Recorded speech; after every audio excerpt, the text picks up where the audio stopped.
Muy buenas noches. Esta vez nos vamos a sumergir en el mundo de la alta tecnología. Tenemos a un ponente nuevo, un tema nuevo y tenemos a Leonardo Bautista, que es científico de supercomputación. Yo no sé muy bien lo que es eso, pero seguro que él nos lo va a explicar y nos va a hablar de un tema apasionante. Bienvenido. Gracias. Gracias, Lourdes. Gracias. Gracias, buenas noches a todos. Gracias por estar aquí, incluso con la lluvia y todo.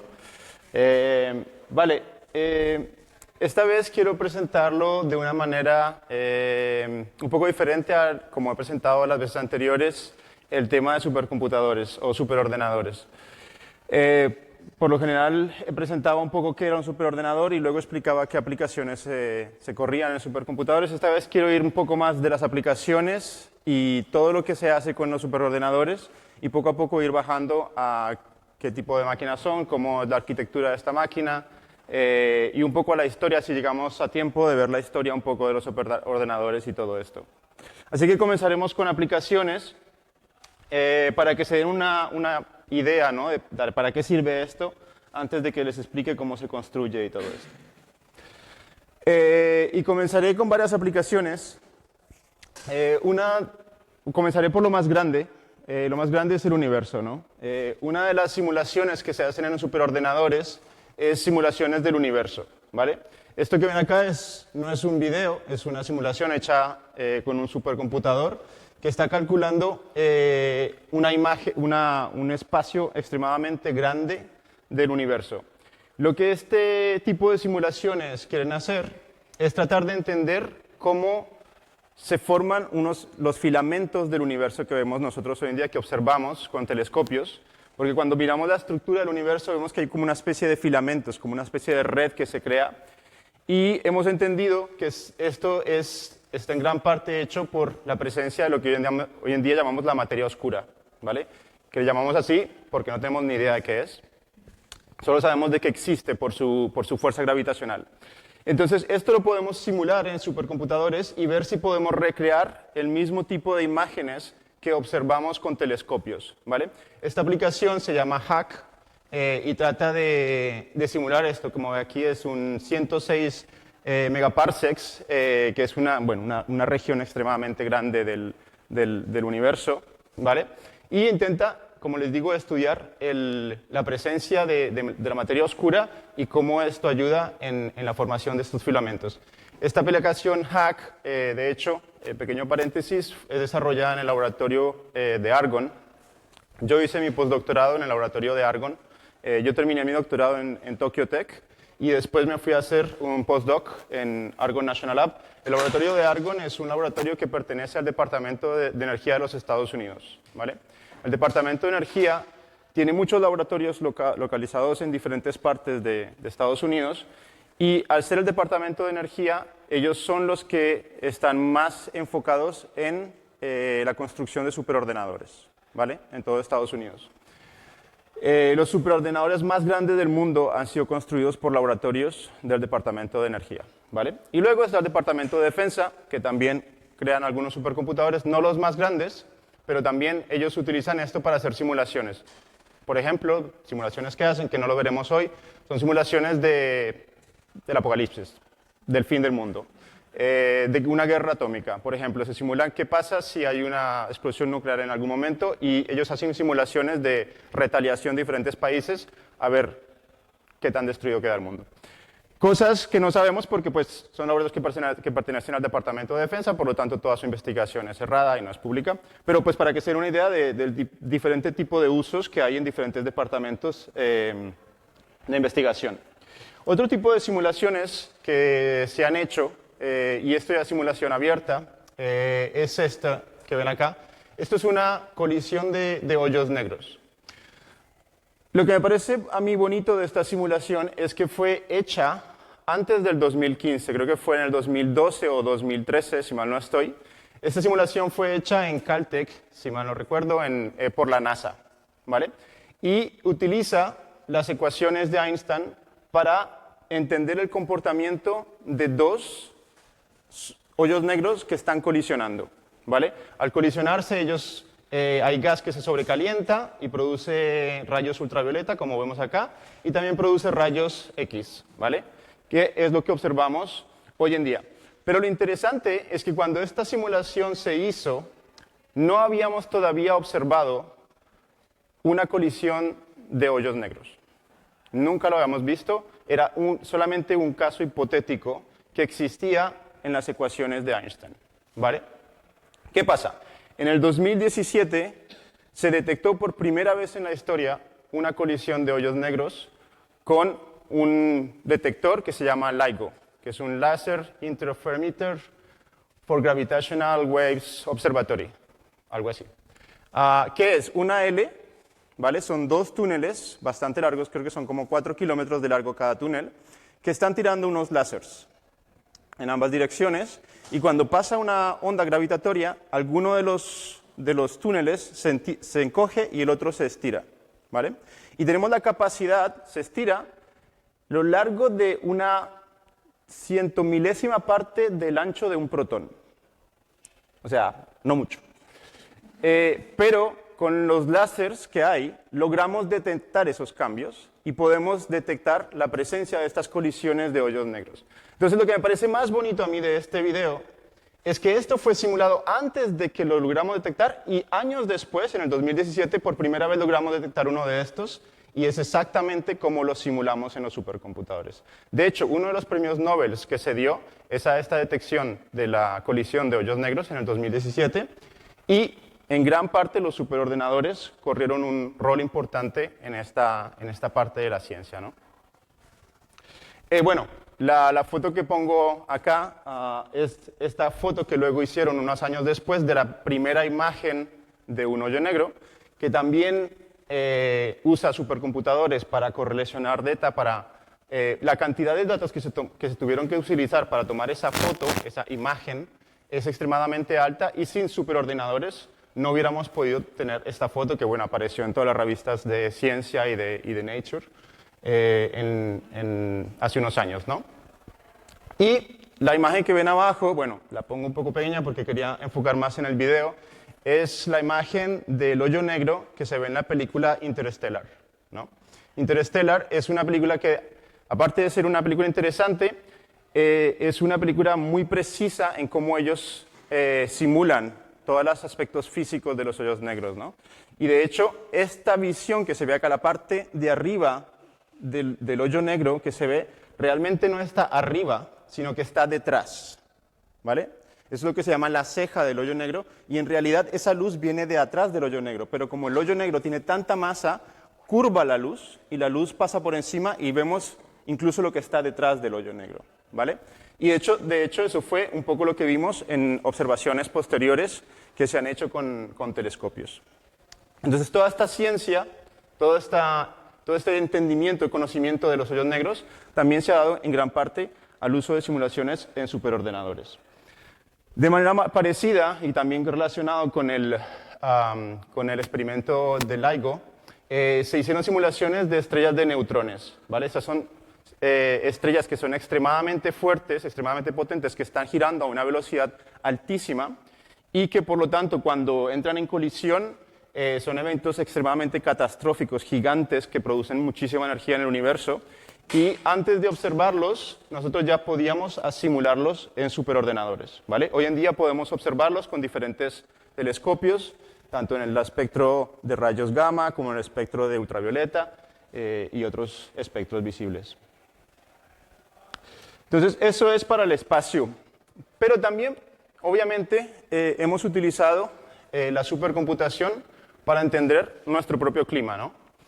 Todos los informes que hablan sobre el calentamiento global, ¿no? Los IPCC que se llaman, se basan en modelos científicos que tratan de predecir la evolución del calentamiento global y del clima, ¿vale? Para este tipo de simulaciones, obviamente se usan superordenadores. Y tienen que ser superordenadores porque la cantidad de datos que tienen que calcularse es extremadamente grande, ¿vale? Has de pensar que un planeta es un sistema extremadamente complejo. Hay que simular mecánica de fluidos, y hay que simular mecánica de sólidos, ¿vale?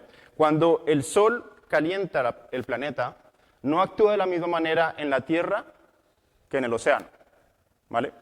El océano se demora más tiempo absorbiendo calor que la Tierra. La Tierra se calienta muy rápido, ¿vale? Pero al mismo tiempo el océano demora mucho más tiempo liberando ese calor. Por lo tanto, permanece más tiempo caliente, ¿vale? En cambio, la Tierra se enfría más rápido, ¿vale? Esas diferencias hay que tomarlas en cuenta. Entonces tenemos la mecánica bueno, cómo funcionan los fluidos. También es importante calcular cómo funcionan los fluidos, ¿no? Por ejemplo, obviamente están las corrientes del océano que tenemos que tomar en cuenta. Eso tiene un gran impacto en el clima, pero también tenemos que simular la atmósfera, ¿vale? Entonces ya solamente ahí hay tres componentes. Tenemos que simular la física del océano, tenemos que simular la física de la atmósfera, tenemos que simular la física de los continentes, de la zona terrestre. Luego tenemos que simular la zona de los polos, que es una física también diferente, porque al estar recubiertos de hielo y de nieve, son blancos y reflejan la mayor parte del calor que llega, que es muy poca. Por lo tanto, obedecen ciertas reglas físicas un poco diferentes y entonces es un componente diferente. Y luego está el factor humano también. El factor humano en el que de hecho simulamos el impacto que tienen ciudades, aviones, coches, etcétera, en la producción de CO2, de dióxido de carbono, y cómo esto va a impactar el clima en las siguientes décadas, ¿no? Hoy en día se hacen simulaciones a más de 100 años. O sea, los climatólogos no están calculando la temperatura del próximo año. Esto no es climatología. Es una diferencia importante que yo entendí cuando estaba haciendo mi doctorado. Hay una diferencia entre climatología y meteorología, ¿vale? Meteorología es lo que se basa el cálculo a corto plazo. Va a llover mañana, la próxima semana, puedo ir a la playa, va a venir un huracán en Florida o lo que sea. Esos son cálculos a corto plazo. La climatología es los cálculos a largo plazo, ¿vale? Entonces, son dos ciencias parecidas pero diferentes, ¿vale? Y sobre todo en el aspecto climático, como se trata de predecir la evolución del clima en el planeta entero, tenemos que simular el planeta entero, ¿vale? Y eso significa máquinas extremadamente grandes con una capacidad de memoria extremadamente alta y una capacidad de procesamiento de datos gigante, ¿vale? ¿Cómo se hacen estas simulaciones? O sea, ¿cómo van avanzando estas simulaciones al mismo tiempo que la tecnología va avanzando? Pues van avanzando como de la misma manera que las películas han avanzado. Antes veíamos películas en mala resolución, luego veíamos películas en 1K, ahora vemos películas en 4K, y así seguiremos viendo, bueno, hasta el límite que den los ojos de los seres humanos, ¿no? Pero el caso es que cada vez tenemos mucha más granularidad sobre los pequeños puntos que estamos viendo en la pantalla. Es exactamente lo mismo en el caso de las simulaciones. Antes hacíamos simulaciones en las que un punto de la simulación eran 100 kilómetros por 100 kilómetros.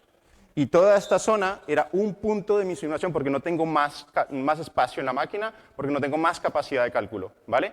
A medida que los supercomputadores van creciendo, tienen más disco, tienen más capacidad de cálculo, pues ahora ya no hago un punto de 100 por 100 kilómetros, hago un punto de 10 por 10 kilómetros. Y luego un punto de, tal vez algún día, de 1 kilómetro por 1 kilómetro, ¿vale? Eso se trata de refinar lo máximo la precisión de estos puntos, y eso nos da mucha más precisión en los cálculos que estamos haciendo, ¿vale?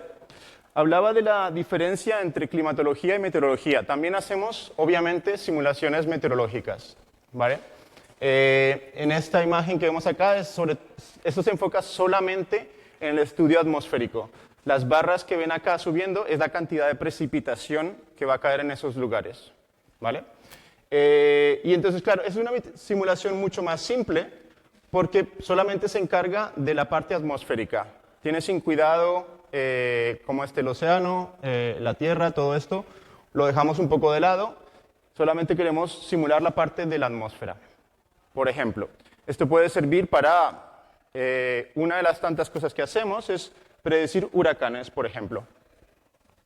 En el Atlántico Norte hay una temporada de huracanes que comienza en mayo, junio y termina hasta más o menos noviembre. Por cierto, pequeño paréntesis, esto que ven acá es arena del Sahara, ¿vale?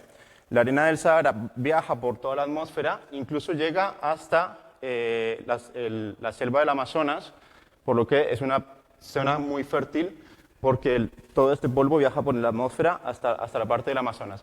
Pero cosas que podemos hacer justamente cuando hacemos simulaciones meteorológicas es tratar de predecir el comportamiento, la trayectoria y la aparición de huracanes, ¿vale? Entonces, saben que los huracanes son nombrados por nombres, con nombres de personas, en nombre alfabético, de la A, B, C, D, ¿no? Entonces, aquí vemos, por ejemplo, una simulación del huracán Irma, que llegó a la Florida y subió por toda la costa del Atlántico Norte de Estados Unidos, ¿vale? Se hacen estudios todos los años de tratar de predecir cuántos huracanes van a haber cada temporada. Nosotros tenemos obviamente estadísticas de cuántos huracanes han habido cada año y se utilizan supercomputadores para saber qué tan buena o mala va a ser la predicción de este año, ¿vale? Por ejemplo, este año van a ser solo 7, el próximo año tal vez van a ser 14 o lo que sea, ¿vale? ¿A quién le importan estas cosas? A las compañías de seguro, porque ahí está el dinero que ellos están invirtiendo, ¿no? Entonces, ellos quieren saber más o menos qué tan mal se ve la temporada para saber cuánto tienen que cargar a sus clientes también, por ejemplo, ¿vale? Es solamente uno de los ejemplos. El gobierno obviamente está muy interesado en saber qué tan mala va a ser una temporada de huracanes para saber cuánto dinero tiene que dejar de un lado para recuperar la infraestructura perdida, ¿no? Y obviamente nos interesa a nosotros como científicos para poder entender el clima, ¿vale? Y sobre todo queremos poder entender cada vez mejor estos eventos, estos fenómenos, y poder predecir con una gran precisión la trayectoria del huracán. Lo que hoy en día todavía es difícil, ¿vale? Pero es muy importante porque no es lo mismo evacuar Dallas que Miami, ¿vale? Y estos pequeños detalles pueden salvar muchas vidas. Entonces, esto es extremadamente importante y por eso pues, se invierte mucho dinero en esto, porque obviamente si no lo hacemos, el costo después del huracán es mucho mayor, ¿vale? Entonces, es mucho mejor invertir en superordenadores y en ciencia que pueda ayudarnos antes a hacer una evacuación errónea que nos vaya a costar mucho más caro después, ¿vale? Otros de los fenómenos... pequeño paréntesis, quiero regresar acá. Una de las cosas que estuve haciendo cuando trabajaba en el Barcelona Supercomputing Center es colaborar con el Departamento de Ciencias de la Tierra, que estaban haciendo simulaciones de huracanes, y nosotros estábamos trabajando con inteligencia artificial para tratar de ver si podíamos utilizar también un poco la inteligencia artificial para predecir esto. Eso fue en el 2016, antes de que ChatGPT existiera y todo esto. Me contaron una cosa interesante, y es que antes de 1990, desde los 60, 70,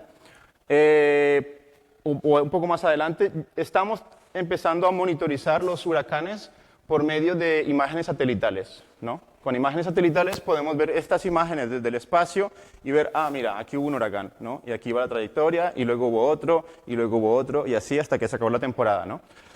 Antes de que tuviéramos satélites, también teníamos datos de los huracanes que recorrían el Atlántico Norte durante el año. Y tenemos incluso récords, datos hasta hace más de 100 años. Esto se hacía gracias a los navegantes, a los marineros.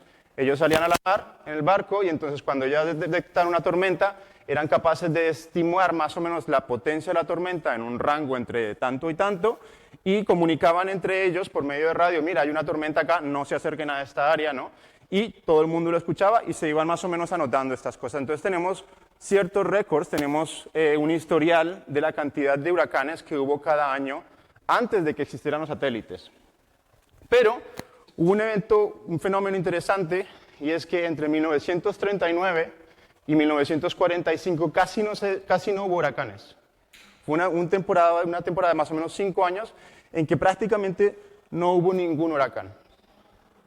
¿Alguien sabe por qué? Por la Segunda Guerra Mundial.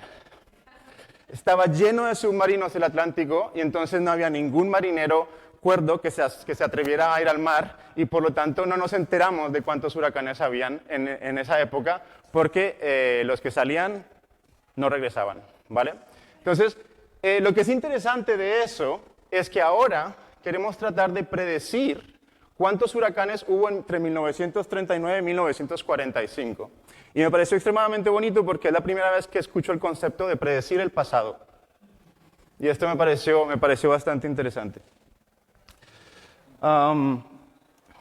Y es importante, de hecho, predecir el pasado porque eso nos permite trazar una línea y una curva para saber si realmente el cambio climático está realmente aumentando la frecuencia y la potencia de ese tipo de tormentas y de fenómenos, ¿vale? Si no tenemos un pasado correcto, pues es más difícil hacer proyecciones para el futuro.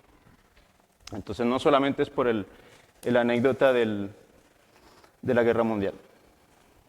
Vale, el otro fenómeno que es interesante simular son los tsunamis. De hecho, cuando yo estaba haciendo mi doctorado en Tokio, uno de mis colegas, era un chico de Costa Rica, estaba trabajando en simulaciones de tsunamis. ¿Vale? ¿Por qué es importante hacer este tipo de simulaciones? Una de las cosas que hacemos, que podemos hacer hoy en día, es simular el tsunami más rápido de lo que viaja el tsunami. ¿Vale? ¿Cómo se hace esto? Se ponen una especie de boyas en el mar que detectan, que están conectadas a satélites, y ellos detectan los cambios de altura en el agua. ¿Vale? Cuando viene un tsunami, hay un cambio de altura extremadamente grande, fuera de lo normal, o sea que es una ola muy grande, ¿no? Y este cambio de altura, detectados por múltiples boyas a lo largo de una larga parte de la costa, nos permite saber que hay un tsunami a tantos kilómetros afuera. Esta información viaja a la velocidad de la luz por medio de satélites, llega a un centro de supercomputación, se activa una simulación de supercomputadores y esta simulación corre en tan solo minutos y podemos saber qué tan devastador va a ser el tsunami antes de que la ola llegue. ¿Vale? Entonces, obviamente, es importante tratar de simular esto con la mayor precisión posible para saber qué zona tiene que ser evacuada, qué zona no tiene que ser evacuada, y en el caso de esto es en Chile, si mal no recuerdo, sí, que es un país que es justamente, pues es toda la costa.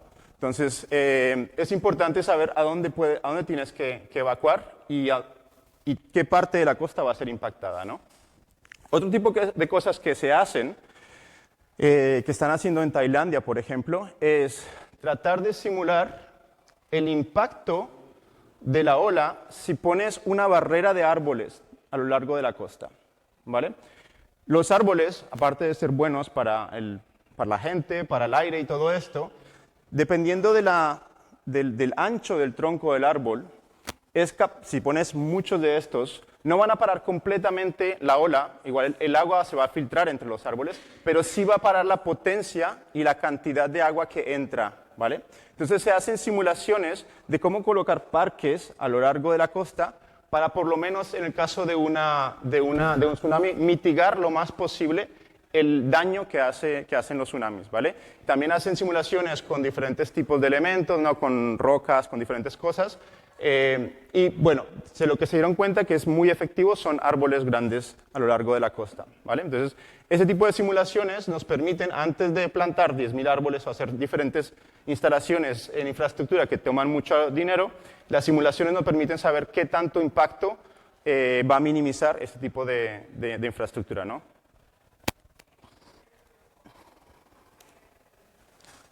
Vale, ahora me va a tocar usar el mouse.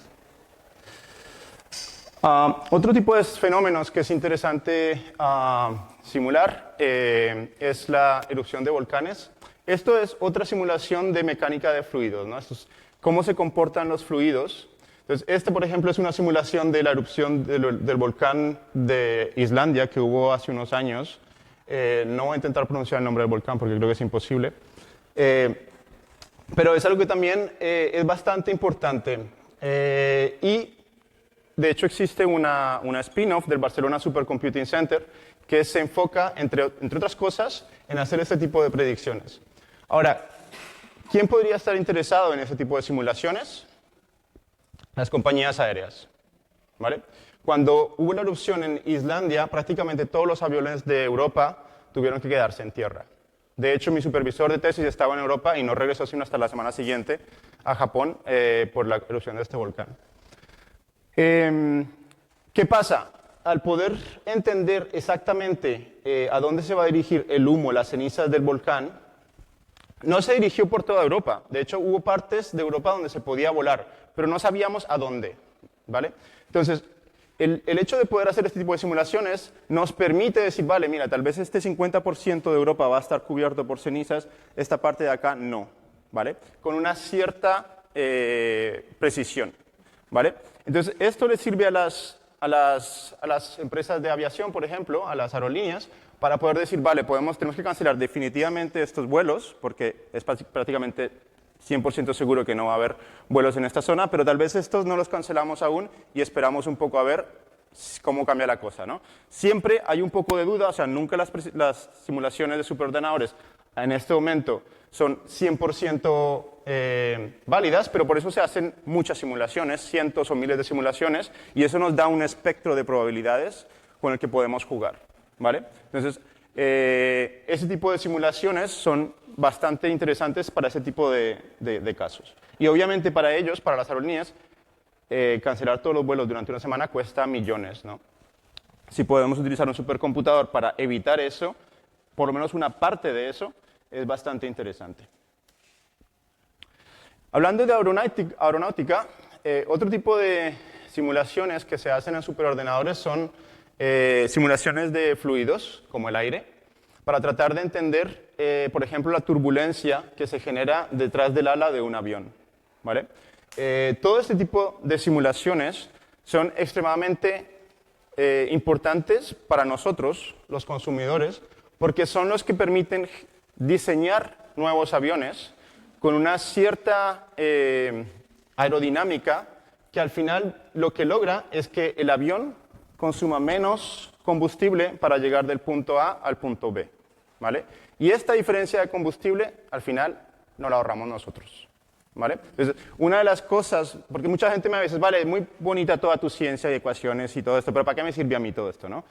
Pues mira, gracias a esto, hoy en día cada vez pagamos menos, por lo menos, luego vienen las tarifas de aeropuerto y todas esas cosas, pero por lo menos ahora los aviones vuelan cada vez más eficientemente, requieren menos combustible, son mucho más aerodinámicos, más ligeros también, y nos permiten, al final, tal vez a los consumidores, disfrutar de precios más baratos, más bajos para viajar al otro lado del mundo, ¿vale? Entonces, antes ese tipo de cosas se hacían con una maqueta real, que se ponía en un túnel de viento gigante, ¿vale? Que era un túnel con una turbina, y se hacía una maqueta real en la que se sometía, obviamente, se ponían muchos captores dentro de la maqueta, captores de velocidad de viento y captores de temperatura, y se prendía esta turbina gigante y se veía cómo reaccionaba esta maqueta, ¿no? Cómo reaccionaban las diferentes alas, si las pones así, o si pones una pequeña cosita para arriba al final, o si los alerones un poco más así. Bueno, todos estos detalles se hacían en maquetas, pero cada maqueta, primero, costaba un montón de dinero, segundo, costaba un montón de tiempo. Entonces, el hecho de poder simular esto en superordenadores ha permitido a las empresas que crean aviones, Boeing, Airbus, etcétera, hacer la creación o la mejoración de aviones mucho más rápido, mucho más fácil y mucho más barato también. Y automóviles, evidentemente, también. Hablando de automóviles y de aviones, otra de las cosas que podemos hacer es calcular las zonas de producción CO2 en el planeta, teniendo en cuenta las rutas de aviones, teniendo en cuenta la población de cada ciudad en el mundo y todo esto. Bueno, podemos simular ese tipo de cosas también en superordenadores.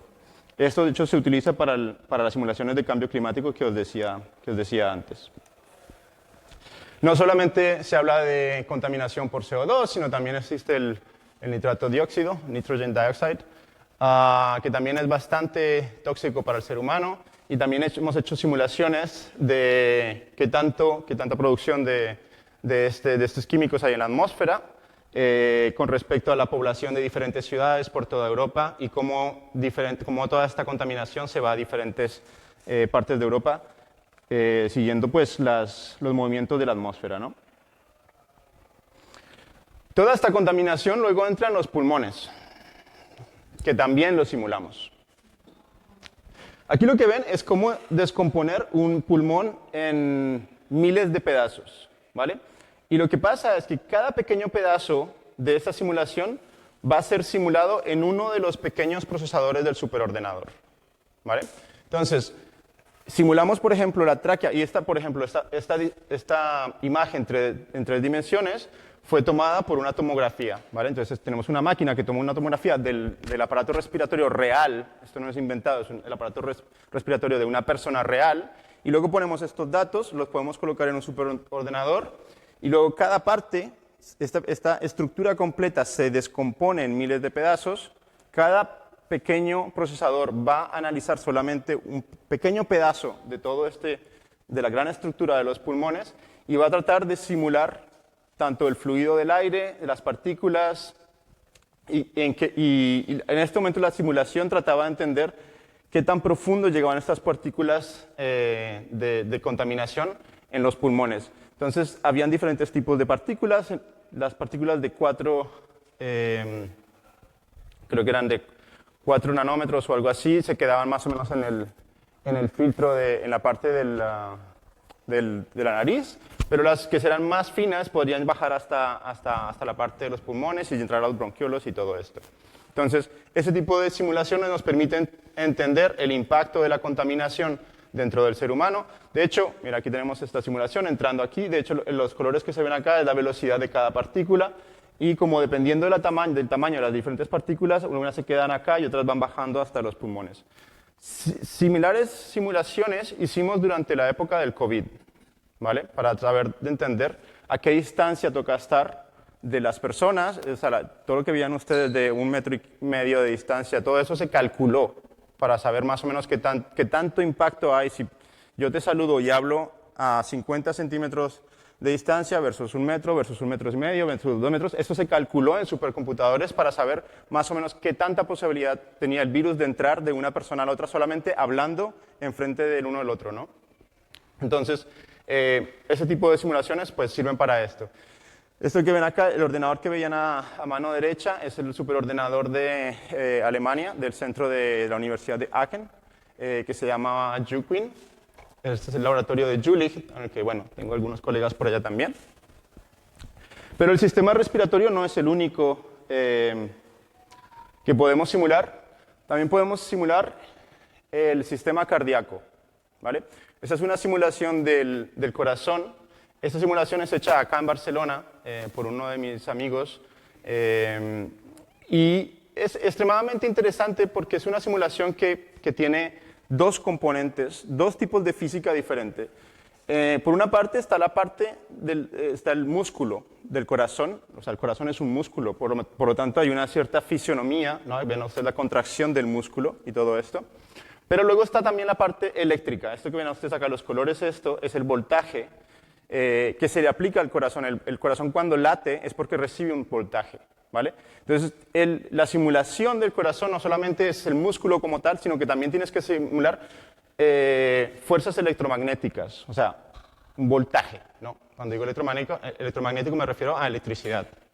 Entonces, tienes que hacer una simulación que comporte estos 2 componentes que evidentemente requiere de una programación mucho más compleja, requiere de un software mucho más complejo y es obviamente muy difícil lograrlo, pero obviamente muy interesante.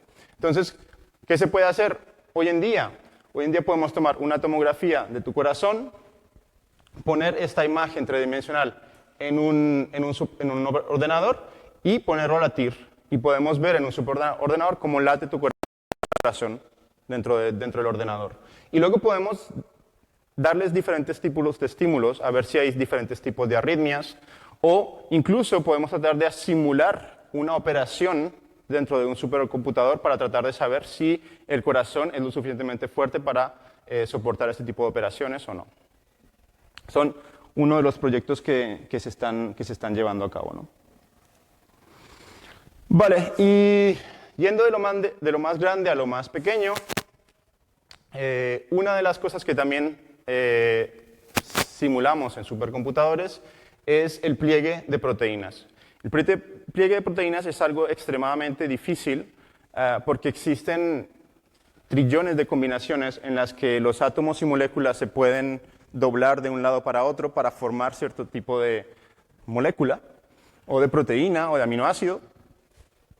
Y hasta antes de que existieran los superordenadores, pues prácticamente no teníamos una manera de lograr esto que fuera eficiente, ¿vale? O sea, podías pasar tal vez un doctorado completo para descubrir cómo doblar una proteína, ¿vale? Hoy en día con superordenadores tenemos millones en nada de tiempo, ¿vale? Entonces, esto es una simulación que está utilizando las fuerzas atómicas y moleculares de atracción entre los diferentes átomos y cómo reaccionan entre ellas para ir poco a poco formando cierto tipo de proteínas. Lo que ven a la derecha es una gráfica de lo que se llama el equilibrio.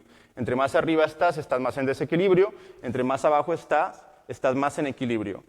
Porque requieres más energía para salir de este local que estando acá. Acá un poquito de energía te mueve para acá y luego caes por este abismo. Ya una vez estando acá, para salir de aquí, requieres mucha energía, la molécula requiere mucha energía para cambiar su estructura, ¿vale? Entonces, esto es una de las simulaciones que hacemos en supercomputadores que nos permiten también descubrir nuevas medicinas y nuevos tratamientos para diferentes tipos de enfermedades.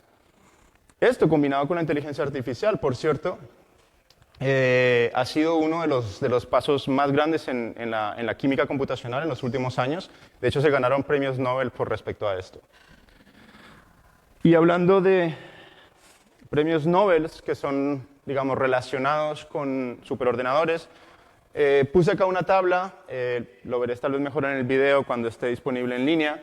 Esos solamente son algunos ejemplos, pero son los que son más obvios, en los que se reconoce de manera clara que los superordenadores jugaron un rol principal, fundamental, crítico en el descubrimiento de este tipo de logros científicos, por los que luego se otorgaron estos premios Nobel, ¿no? Dos premios Nobel de química, 3 premios Nobel de física, desde 1998 hasta el 2021.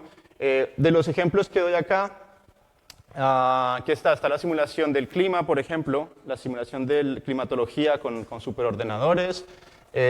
Arriba tenemos en la parte de química mucha química molecular que no existía antes.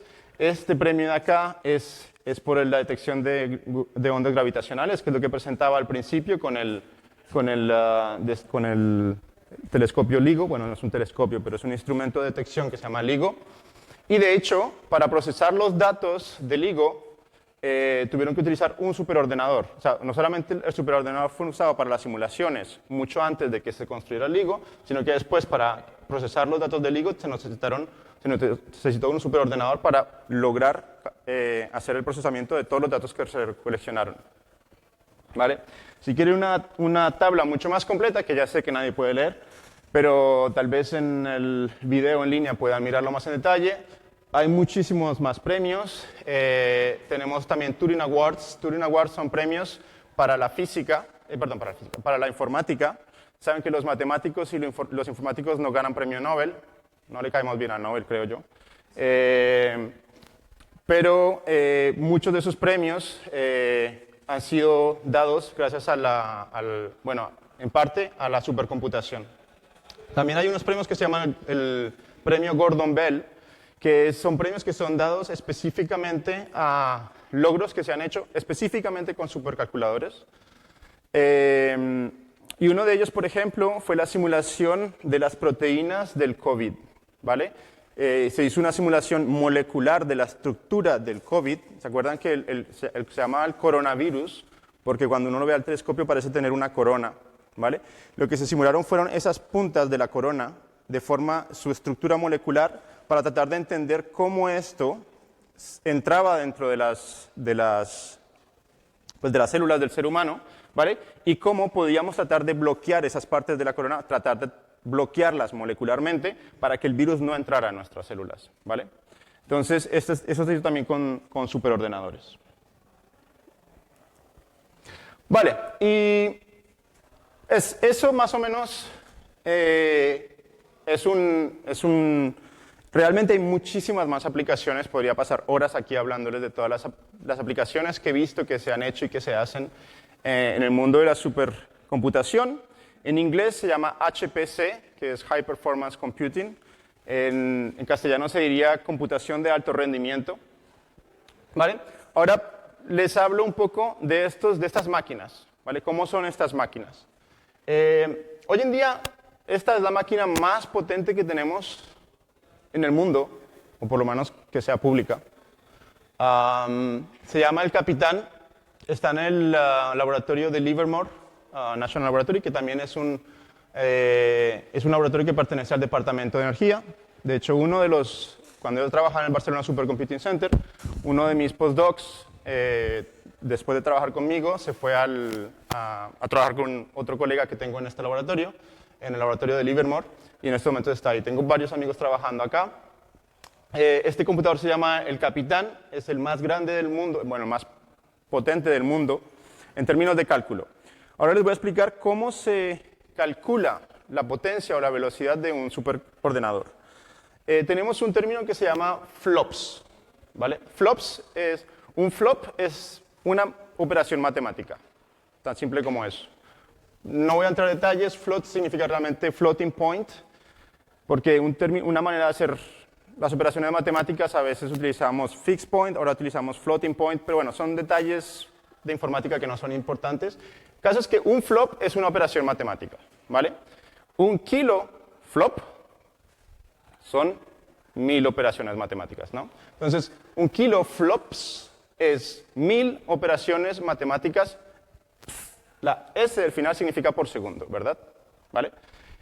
Entonces, ¿qué viene después de un kilo? Un mega flops sería 1.000.000 de operaciones matemáticas por segundo. 1000 veces más que un mega es un gigaflop sería 1000 millones, ¿no? 1000 veces más que giga sería un tera. 1000 veces más que tera es peta. 1000 veces más que peta es hexa, ¿vale? 1000 veces más que hexa es zeta, que es 10 a la potencia 21. Hexa es 10 a la potencia 18. Entonces, si tenemos un hexaflop, significa que esta máquina es capaz de hacer 1 a la potencia 18 operaciones matemáticas por segundo. ¿Vale? 1 a la potencia 18 es un 1 seguido de 18 ceros. ¿Vale? Esto es la cantidad de operaciones matemáticas que la máquina puede hacer en un segundo. Entonces, bueno, eso si fuera 1, pero en este caso es 1.7. ¿Vale? La máquina utiliza 29.5 megawatts, lo que es mucho. Ya explicaré un poco más detalles sobre la energía después. Y costó más o menos $600 millones construirla. ¿Vale?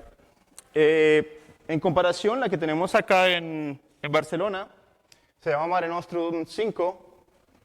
Bueno, siempre se ha llamado Mare Nostrum, pero le vamos cambiando cada vez que ha sido renovada. Le ponemos el siguiente número. El Mare Nostrum 4 creo que fue creado en el 2017. Bueno, cada 3-4 años más o menos se cambia la máquina. Hay de pensar que estos supercalculadores por lo general duran entre 4 y 5 años. ¿Vale? Después de eso ya se decomisionan y se pone la siguiente máquina. ¿Vale? La que tenemos acá en Barcelona, que es esta que ven acá, el laboratorio de Barcelona Supercomputing Center queda allá arriba por la UPC, el Campus Norte, por zona universitaria. Esta es de 314 petaflops, ¿vale? No es hexa, sino es peta. O sea, aquí te dice 314, pero tienes que dividirlo por 1000, ¿no? Para compararlo con hexa. Lo que significa que es más o menos un quinto de la velocidad del anterior, del que vimos en Estados Unidos, ¿vale? Esta consume 10 megawatts de electricidad, lo que se traduce en una factura de electricidad de unos 12 millones de euros al año. ¿Vale? Esta es la factura eléctrica de solamente la máquina anualmente. ¿Vale? Y construirla costó aproximadamente unos 200 millones. ¿Vale? Creo que tengo... Vale. La gráfica tiene, la máquina tiene varias partes. Tiene una parte que es la parte acelerada, que tiene procesadores gráficos, o sea, GPUs de NVIDIA, lo que es extremadamente útil para entrenar inteligencia artificial. Una de las aplicaciones para la que se usan los superordenadores es para entrenar inteligencia artificial. No lo mencioné, pero bueno, si queréis saber al respecto me preguntáis en unos minutos. Y también, de hecho, muchas de las simulaciones que los presenté acá son extremadamente rápidas de hacer en procesadores gráficos, más que en procesadores normales como los que utilizamos nosotros en el día a día, ¿vale? Bueno, hay diferentes partes de la máquina que os puedo explicar. Aquí, lo que ven acá, esta parte de acá es la parte de discos. Tiene cientos de petabytes de espacio en discos. Las cabinas que ven por acá son la parte de aireación, las blancas. El superordenador tiene un sistema de enfriamiento que tiene dos ciclos, ¿vale? Tienes agua que enfrían los nodos del supercalculador y, aire que enfría los nodos del supercomputador.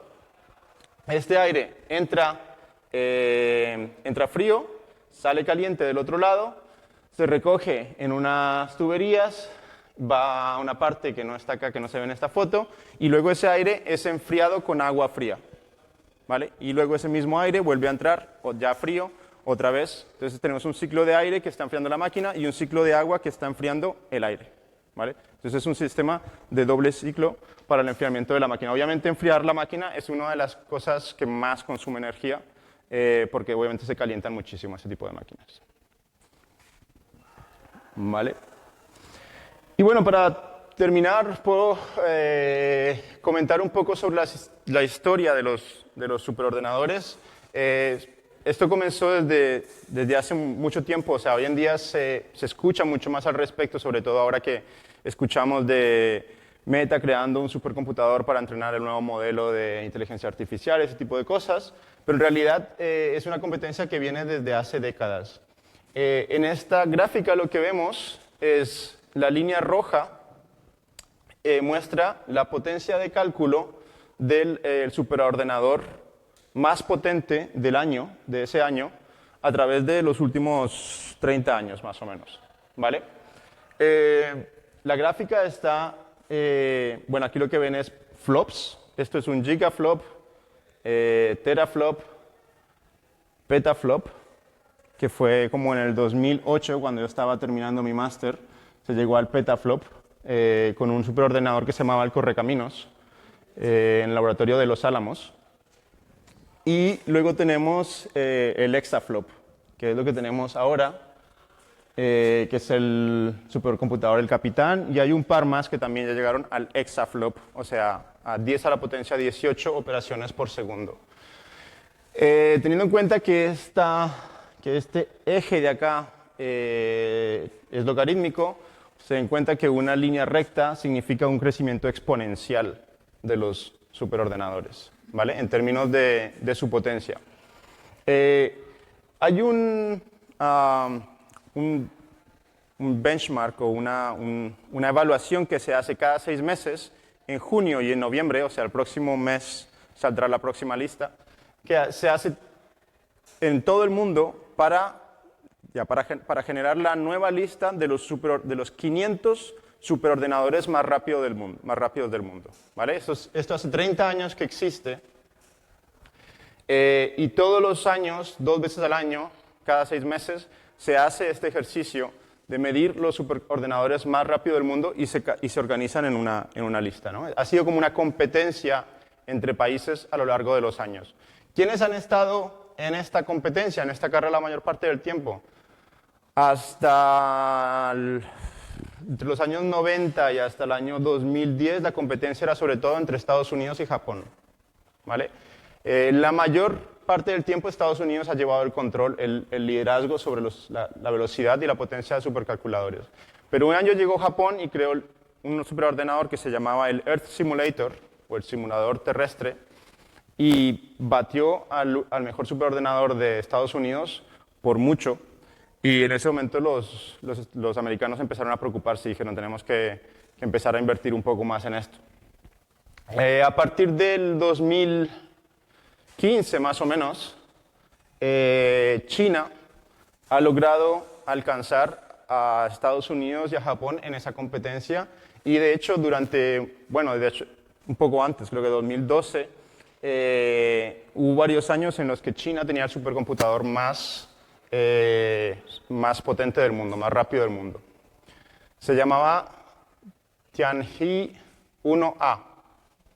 Lo que más me gusta del nombre es la arrogancia del 1A. O sea, imagínense cuántos más van a crear después de eso, ¿no?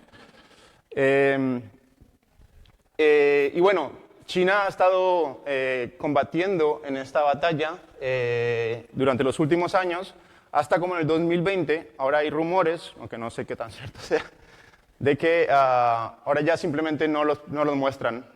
Los tienen, pero no los muestran porque no quieren enfadar a Trump. No sé qué tan cierto sea eso, pero bueno.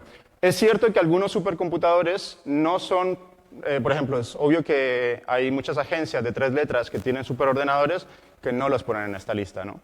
Para hacer procesamiento de datos, de muchas cosas, y son superordenadores que existen, pero que todos sabemos que son secretos y no están en esta lista, ¿no? Entonces, de la lista del top 500 que les mostraba, la línea amarilla muestra la velocidad del último de la lista. O sea, el número 500 de esta lista, ¿no? ¿Vale? Lo que es interesante de esto es ver más o menos cuánto tiempo pasa entre que el primer supercomputador llegó a una potencia hasta que el último de la lista llegó a esa potencia, ¿vale? Son aproximadamente unos 7 años, ¿vale? Es lo que dura más o menos el tiempo que pasa entre... El tiempo que pasa entre que el primero que llegó a esta potencia y el último de la lista que llegue a esta potencia, ¿vale? Eso significa que para lo que hoy es súper potente a exaflop, en 7 años tal vez el número 500 de la lista ya lo tenga, ¿vale? Así de rápido aumenta su tecnología. Y bueno, la lista azul es un número hipotético que no es real para nada, simplemente es si hiciéramos la suma de todos los supercomputadores juntos, más o menos cuánta potencia tendríamos, ¿vale? Esto es, imaginémonos en el caso de una invasión de aliens, si realmente necesitamos resolver un problema con todos los superordenadores del mundo reunidos, más o menos qué tanto cálculo podemos sacar, sería más o menos así, la línea azul, ¿vale?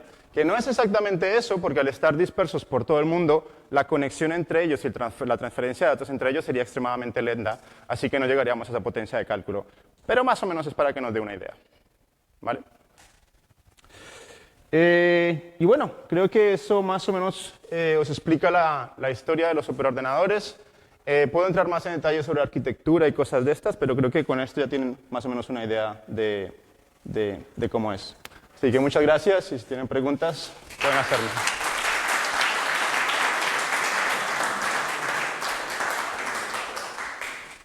¡Guau, qué interesante!, ¿no? Súper interesante.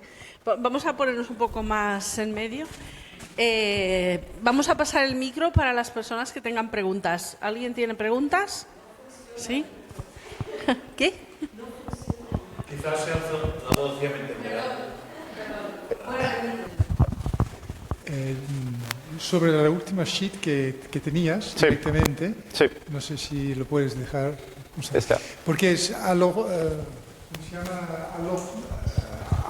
alógico, bueno, exponencial. Algorítmico, sí. Algorítmico, perdón. Sí. Si vas mirando no el fácil de linear de los años, Sí. ¿qué es la diferencia entre la línea roja y azul si es ¿qué has dicho? ¿Algorítmica? Algorítmico.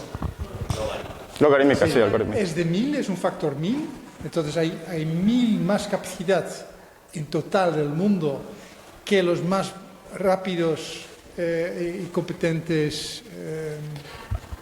Aquí la diferencia es de 10, ¿vale? Sí. La diferencia entre este punto rojo y este punto azul es más o menos de 10. Lo que significa que si tomas todos los superordenadores del mundo, los 500 más rápidos, y sumas toda su potencia de cálculo juntos, solamente tendríamos un beneficio de 10 veces más rápido. Pero la capacidad total Sí. en tus flops, Sí. ¿cuánto sería? 10 veces más, sería 10 Más exaflops. que la Un exaflop. única. Entonces hay 10 veces más capacidad Sí. que el capital. Sí, Nada más. nada más. Entonces en todo el mundo hay solo 10 o 12 exaflops Sí, capacidad. tomando los 500 de la lista. Vale. ¿Vale? Luego puedes tomar los data centers de Google, Meta, que seguramente no estarán en esta lista, y seguramente tendremos más capacidad. Pero si tomas los 500 de la lista, vas a lograr 10 veces más de cálculo. Gracias. Vale, sí, un momento. Ahora te lo paso, pero es que yo ya me imaginaba que surgiría esta duda. Leo no lo ha dicho, pero sería absolutamente imposible plasmar una gráfica lineal, o sea, algo que aumente en una progresión normal y lógica, la que entendemos toda la vida, por una gráfica lineal, porque se iría a la estratosfera.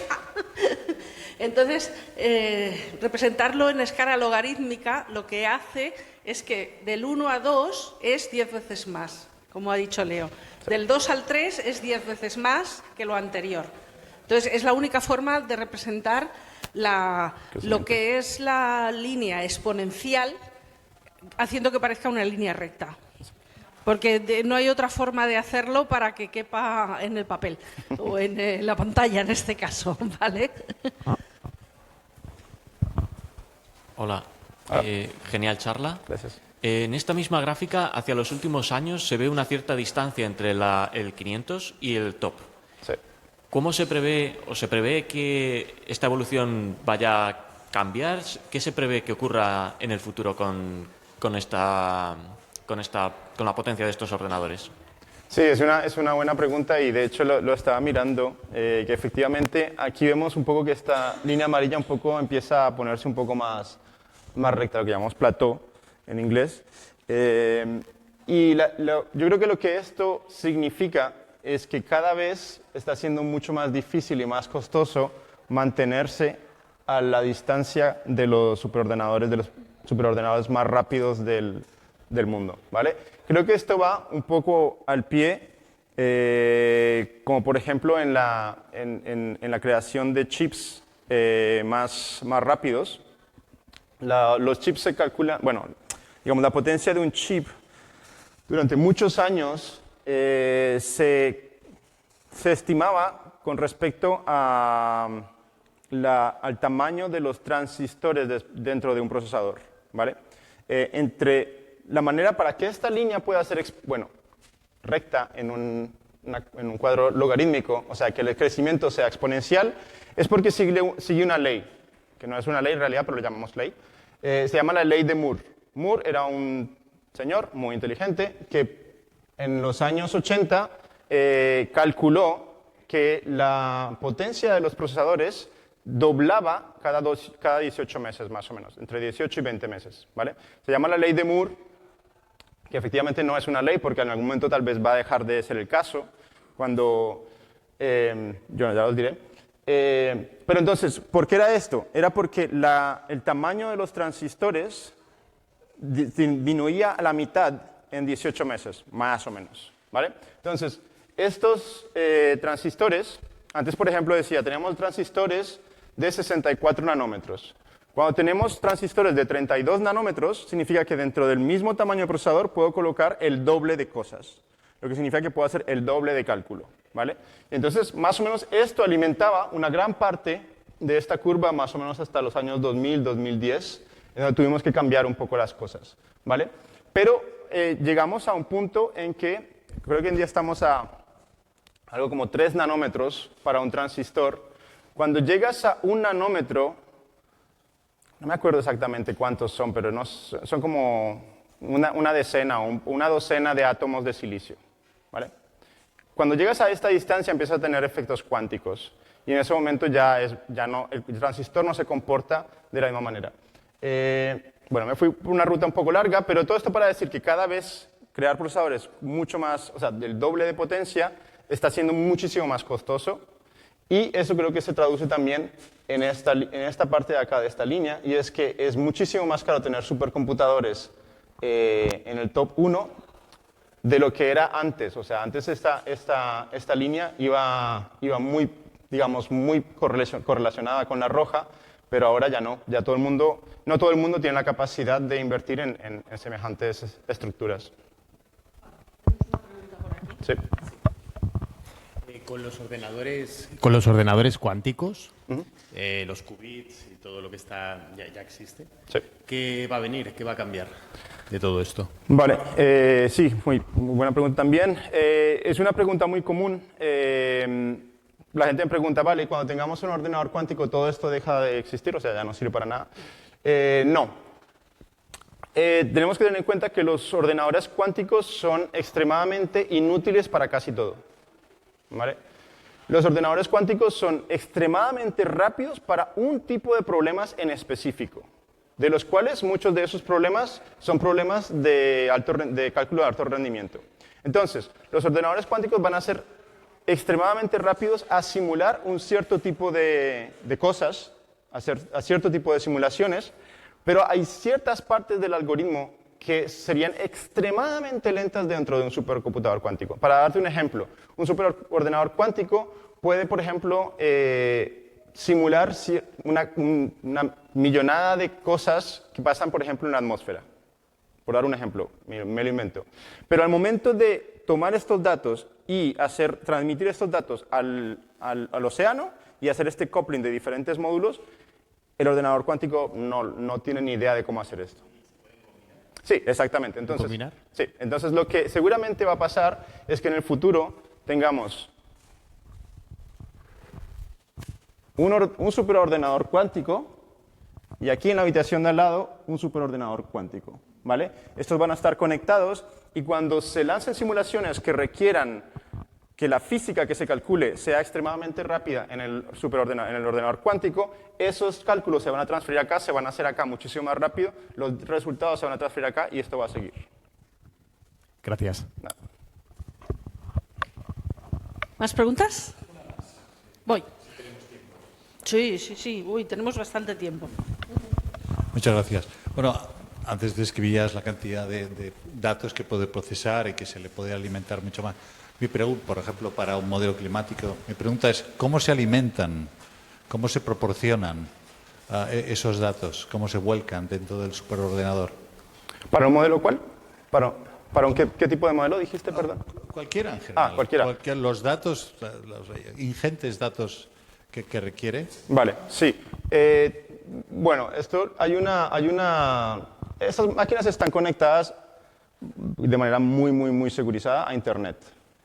¿Vale? Entonces, la mayoría de estos datos se traen a la máquina por Internet.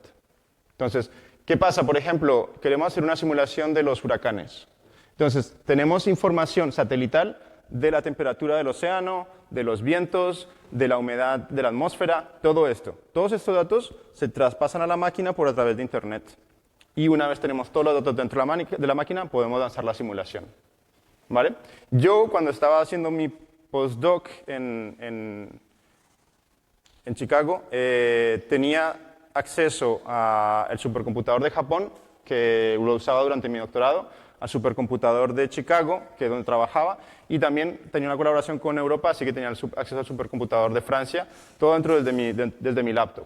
Obviamente, para eso tienes un chip de protección de password, tienes un chip extra, tienes mucha protección para poder conectarte a esta máquina, y todo lo que haces en la máquina es bastante restringido.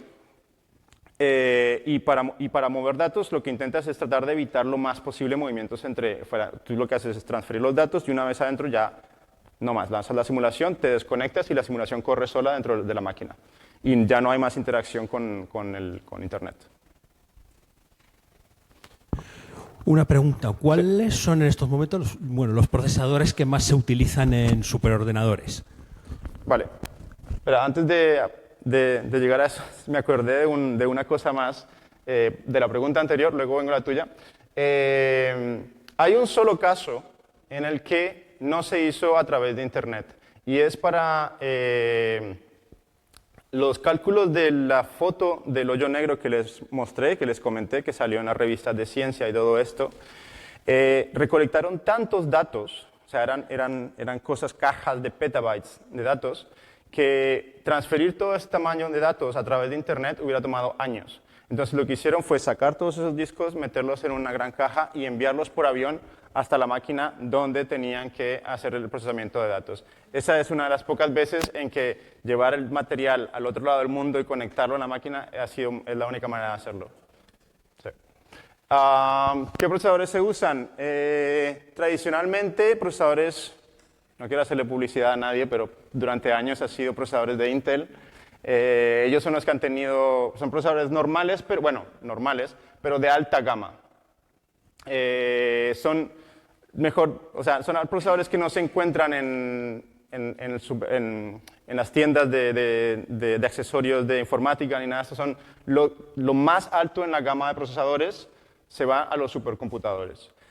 Durante muchos años, Intel tenía prácticamente el mercado dominado. A partir del 2012, más o menos, el Barcelona Supercomputing Center, de hecho, aquí en Barcelona, se propuso una idea loquísima, que a todo el mundo le pareció completamente ridícula, y era hacer un supercomputador con procesadores de teléfonos móviles. Los procesadores de teléfono móvil, por lo general, han sido procesadores ARM, ¿vale? Que es una fabricante de procesadores en Inglaterra, si mal no estoy. Bueno, antes de que lo compraran SoftBank de Japón. Pero el caso es que ellos eran los que se encargaban de hacer procesadores para teléfonos móviles. ¿Cuál es la particularidad de estos procesadores? Que son extremadamente buenos en economizar energía, ¿vale? Porque nadie quiere que se le acabe la batería del móvil en 6 horas, ¿vale? Entonces son procesadores que han sido diseñados, que tienen 10.000 cosas para racionar el uso de energía. Y eso es exactamente lo que necesitamos en superordenadores, porque lo que necesitamos, uno de los challenges que teníamos, era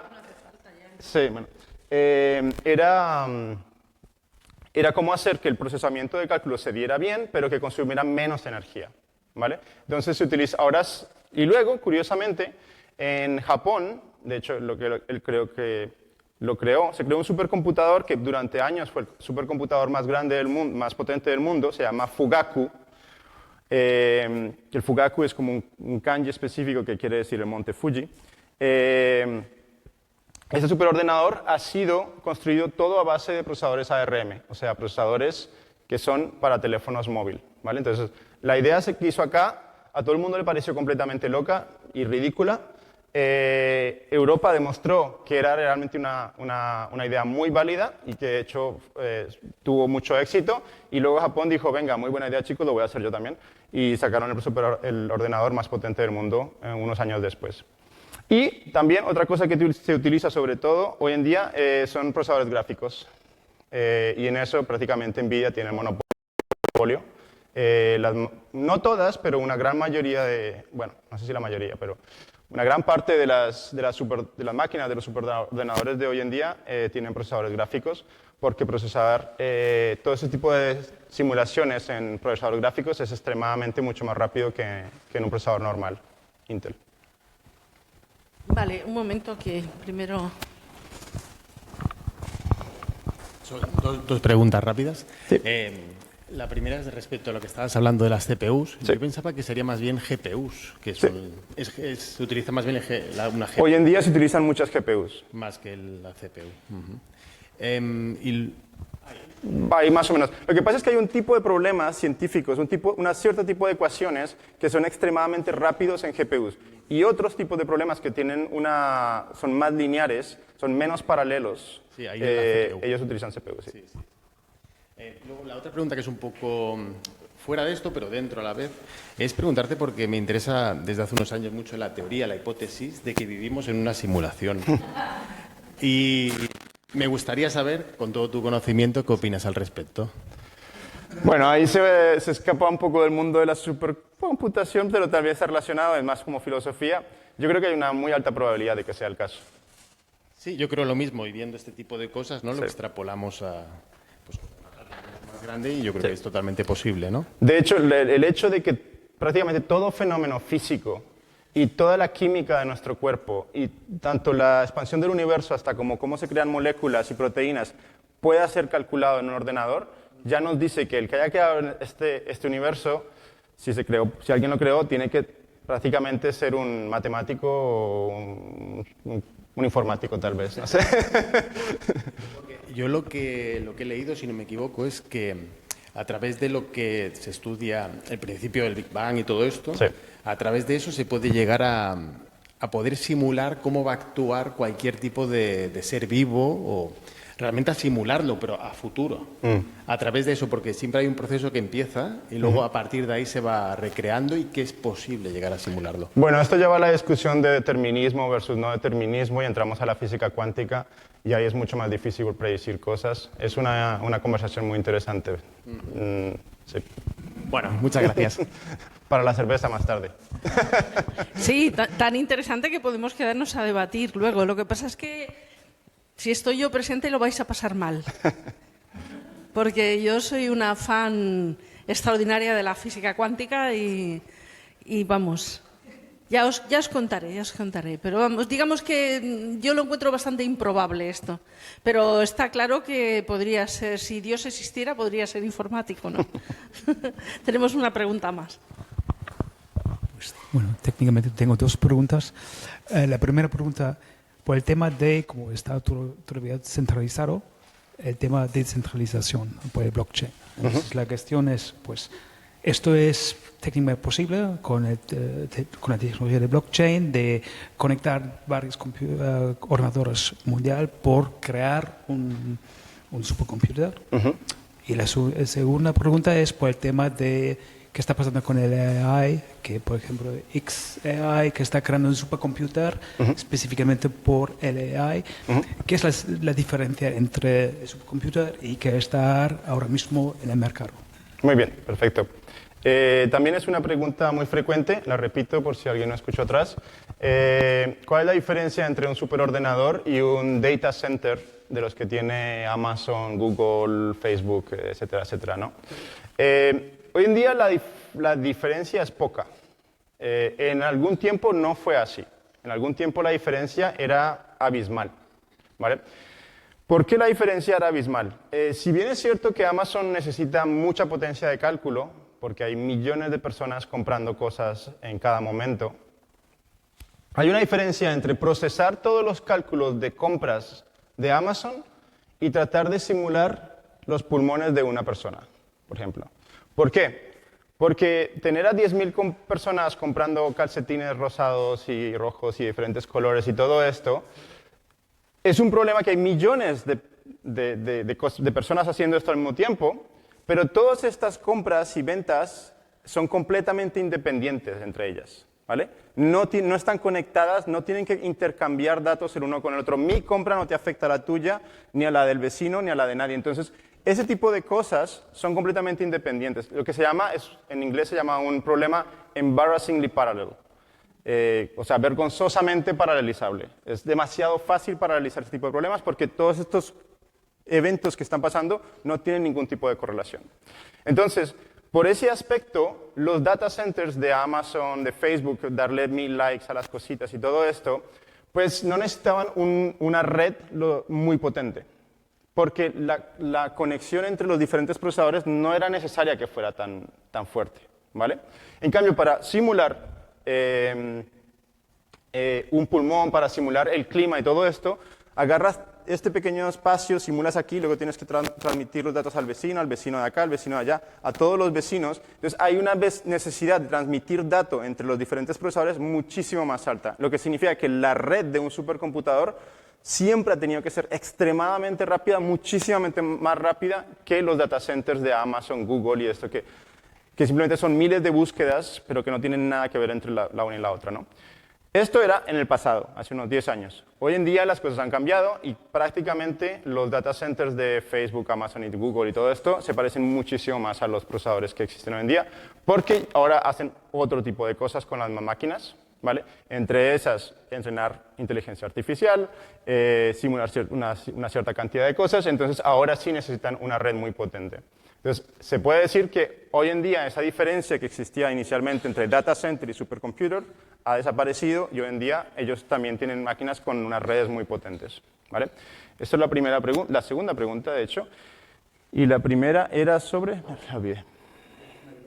El tema de blockchain, vale, sí.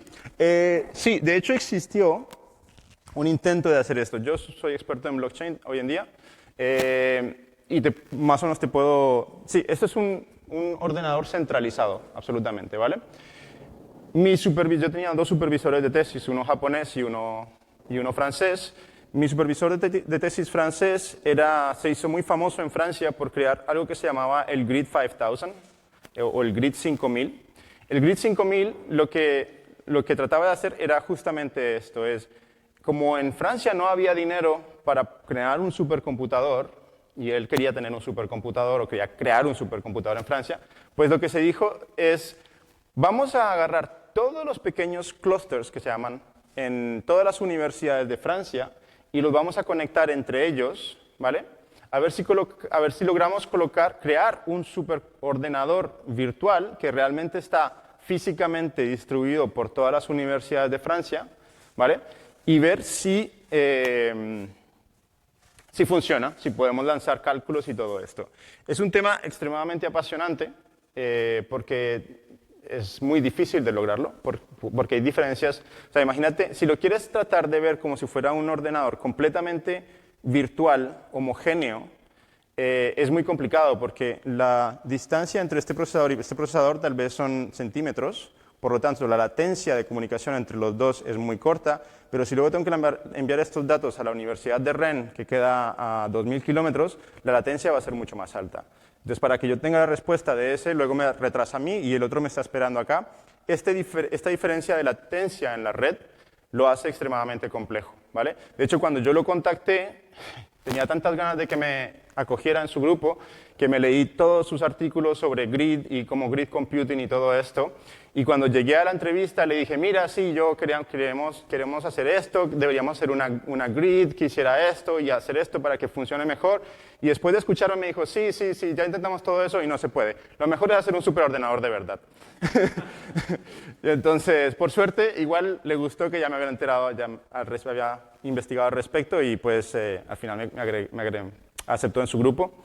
Pero es muy difícil, es extremadamente difícil por lo menos llegar a la misma potencia que tiene un superordenador de ese tipo con máquinas que están distribuidas en el espacio. ¿Más preguntas? ¿No? ¿Ha quedado todo claro? Bueno, ha sido genial. Muchísimas gracias. Muchas gracias.